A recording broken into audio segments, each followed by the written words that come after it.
Az zamanı olan, işten yeni gelen, akşam yemeği için ne yapacağım diye düşünen, kolay, pratik, ekonomik bir tarif. Zaman olmayanlar bu tarifi kaçırmasın.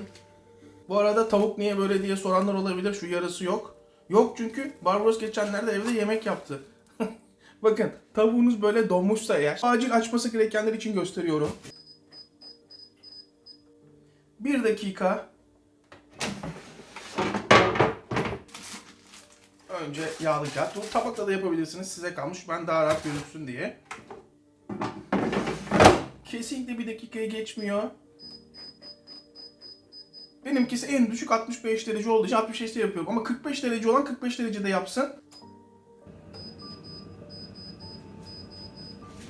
Sadece 1 dakika. Kontrol ediyorum. Bakın hiçbir pişme yok, görüyor musunuz? Ama tam açılmamış. Şimdi arkasını çeviriyorum.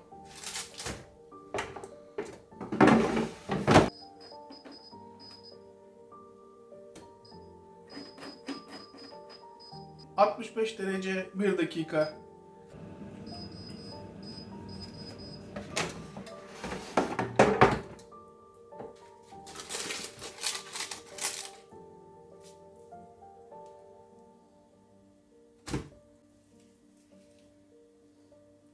Bakın görüyor musunuz? Açıldı. Bazı airfryer'lerde bu 2 dakika sürüyor. Bazı airfryer'lerde 45 saniye sürüyor. Artık airfryer'ınızı deneye deneye yapacaksınız. Artık ocağımızın başına geçebiliriz.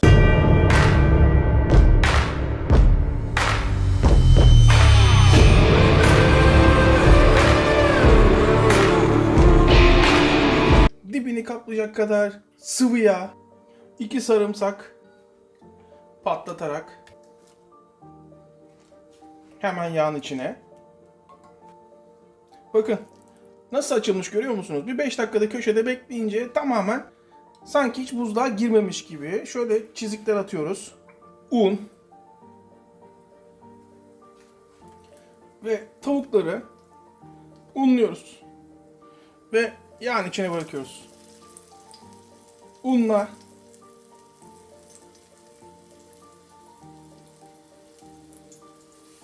tavukları sıkıştırıyorum. Safları sıkılaştırın. Koray hiç haşlamadan mı? Evet, hiç haşlamadan. Bakalım kızarmış mı? Evet.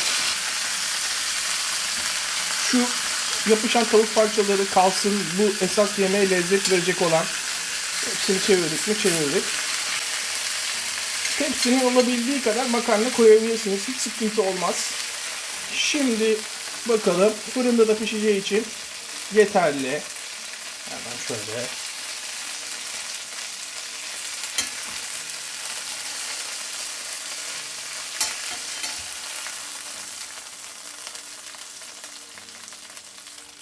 Sarımsaklar. Sakın tavada unutmayın. Lezzet ufak detaylarda saklı. Şu yalnız göz hakkı çok güzel koktu. Mutfaktakinin, mangal başındakinin hakkıdır. İstediği parça yemek. Sıcakken tavuğu tuzlayalım. Ve karabiberleyelim. Sıcakken biliyorsunuz çok daha lezzet verir. İçine geçer. Biraz acele edelim. Ocağın altı yanıyor. Kırmızı soğan. Eğer evde kırmızı soğan varsa çok daha lezzetli olur. Tereyağı. Şöyle en az 1-1,5 yemek kaşığı kadar. Daha tereyağı erimeden yeniden bir sarımsak.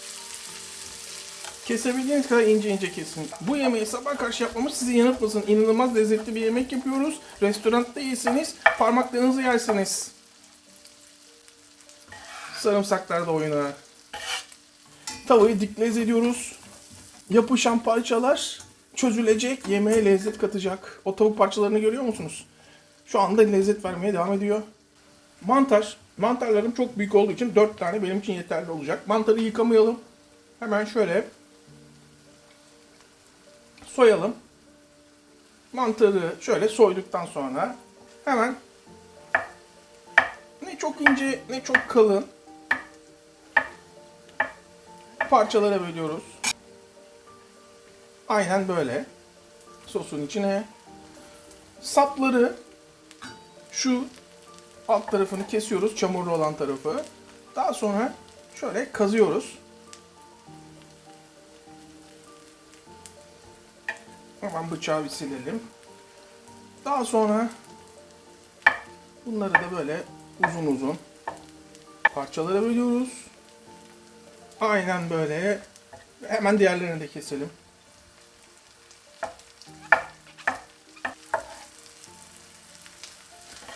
Mantar tavaya girdiği andan itibaren ocağın altını yani ısısını yükseltiyoruz. Orta ateşe getiriyoruz. Çünkü mantarların suyunu bırakmasını istemiyorum.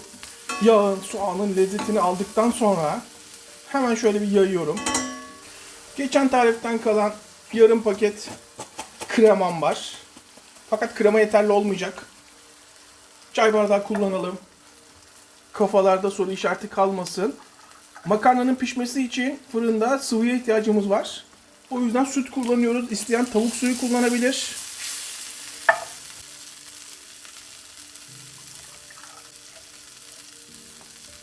İsteyen et suyu kullanabilir. Normal su bile kullanabilirsiniz imkanınız yoksa. Ama süt kullandığımız için, krema kullandığımız için nişasta kullanmamız gerek kalmayacak. Böyle daha lezzetli olacak. Sıra geldi lezzetlere. Daha doğrusu baharatlara. 1,5 çay kaşığı tuz, krema kesilmesi hiç önemli değil. Önemli olan burada lezzeti. 1 yemek kaşığı, hatta dolu dolu 1 yemek kaşığı kırmızı toz biber. Yarım çay kaşığı karabiber. Artık karıştırabiliriz. Dibine aynen çaktırmadan diklaze ediyorum. Böylece bütün lezzet yemeğe geçiyor. Yani siz yaptığınız zaman neden bu kadar lezzetli oluyor? Neden herkes parmaklarını yiyor? Böyle ufak ayrıntılardan dolayı. Bakın kaynamasını bekledikten sonra kısıkla ortanın arasına getiriyorum ve yavaş yavaş pişerek sos haline gelmesini istiyorum. Bu arada ben kahvemi içiyorum, bir kahve molası veriyorum. Burası mutfak, kıracağız, dökeceğiz. Bütün stresimizi atacağız. Köle değiliz, unutmayın bunu. Kahve içip dönüyorum. 10 dakika filan oldu. Şöyle bir sosa bakıyor musunuz? Şuradan anlayabilirsiniz ne kadar çektirdiğimizi. Ama eğer bu fırına girmeyecek olsaydı bunları makarnada da içine atıp pişirebilirdiniz. Sosu daha da çektirebilirdiniz. Ama bu benim için yeterli. Bir tadına bakalım. Nasıl biliyor musunuz? Çorba gibi. Çorba gibi kaşık kaşık ye. Böyle bir şey olmaz. Ver coşkuyu. Ver coşkuyu. Ver coşkuyu. Tavanın dibini görüyor musunuz? Dikleriz olacak dediğim zaman bahsettiğim buydu. Tertemiz. Yani hiçbir parçacık kalmadığı bütün lezzet buraya geçti. Sos biraz daha sulu olsaydı çok daha iyi olurdu. Diyelim ki sosunuzun suyunun az olduğunu karar veriyorsunuz. O zaman şöyle yavaş yavaş süt takviyesi yapıyorsunuz. Neden? Süt ilave etmiştik. Sütle sosu yaptık. Tavuk suyuyla yapsaydık hafif tavuk suyu da dökebilirdiniz. Bakın şöyle veriyorum görüyor musunuz? Ama çok fazla vermiyorum. Sosumun lezzetini bozmaması için. Bu süt makarnayı pişirecek. Bunu tavada da yapabilirsiniz. İlla fırına koymanız gerekmiyor diye sorabilirsiniz. Ama fırına girerse çok daha lezzetli olur. Restoransanız bunu böyle hazırlarsınız. Müşteriniz geldiği zaman servis yapabilirsiniz. Evet bu hemen fırına. Önceden ısıtılmış fırında 180 derece 15 dakika. İnanılmaz sıcak. Kendisine hayran bırakacak bir tarif. Kafasında soru işaretleri olanlar için. Bak şimdi. Zaten çekince koptu, oradan anlamışsınızdır. Görüyor musun? Hemen paramparça oluyor.